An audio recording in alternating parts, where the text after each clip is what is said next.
ಸ್ವಾಮಿ ಶರಣಮಯ್ಯಪ್ಪ. ನೋಡಿ ಸ್ವಾಮಿ, ಇದು ಕತ್ತೆ ರೂಟ್ ಅಂತ ಇತ್ತು ಫಸ್ಟ್ ಎಸೆಯೋದಕ್ಕೆ. ಈಗ ಇಳಿಯೋದಕ್ಕೆ ಸ್ವಾಮಿಗಳನ್ನೆಲ್ಲ ಇದನ್ನೇ ಬಿಟ್ಬಿಟ್ಟಿದ್ದಾರೆ, ಯೂಸ್ ಮಾಡ್ತವ್ರೆ. ಸ್ವಾಮಿ ಶರಣಮಯ್ಯಪ್ಪ. ನೋಡಿ ನಮ್ಮ ಬೆಟ್ಟಪ್ಪ ಸ್ವಾಮಿಗಳು ಈಗ ಎಲ್ಲ ರೆಡಿ ಆಗವ್ರೆ, ಒಂದೊತ್ತಿರ್ತಾರೆ ಅವರು. ಈಗ ಎಲ್ಲ ಏನು ಕೊಟ್ಟರು ತಿನ್ನೋಕ್ಕೆ ರೆಡಿ ಆಗಿದ್ದಾರೆ. ಈಗ ನೋಡಿ ಬರ್ತಾ ಇದ್ದಾರೆ ಎಲ್ಲ ಫುಲ್ಲು. ಸ್ವಾಮಿ ಯಾರು ಸೈಲೆಂಟಾಗಿ ನಡ್ಕೊಬರೋಕ್ಕಾಗೋದಿಲ್ಲ ಇದರಲ್ಲಿ. ರನ್ನಿಂಗ್ ರೇಸ್, ನಾನು ಮುಂದೆ ನೀನು ಮುಂದೆ ಅಂತ ಓಡಬೇಕಾಗುತ್ತೆ ಅಂತ ಪರಿಸ್ಥಿತಿಯಲ್ಲಿ ಬರ್ತಾ ಇರ್ತಾರೆ.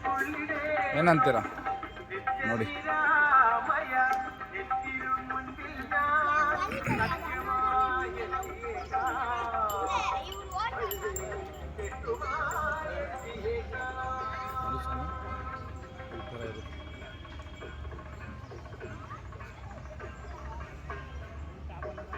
ಇದೆಯಾ, ನಾವು ಅದೇ ರೂಟಲ್ಲಿ ಹಿಡ್ಕೊಂಡು ಬರ್ತಾ ಇದ್ದೀವಿ. ನೋಡಿ ಇಲ್ಲಿ ಲಾಟ್ರಿ ಟಿಕೆಟ್ ತೋರಿಸುತ್ತೆ, 12 ಕೋಟಿ ಹೊಡೆಯುತ್ತೆ ಅಂತ ಹೇಳ್ತಾರೆ.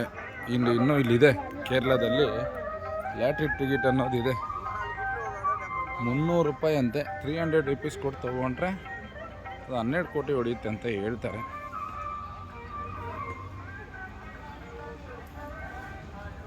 ನೋಡಿ ಇದು ಇಳಿತಾ ಇದೆ, ನೋಡಿ ಹಿಂಗೆ ಇಳಿತಾ ಇದೆ. ಟ್ಯಾಕ್ಟ್ರಿ ಎಲ್ಲ ಲೋಡ್ ಹಾಕ್ಕೊಂಡು ಇಷ್ಟು ಆರಾಮಾಗಿ ಬರ್ತಾರೆ ಅಂತ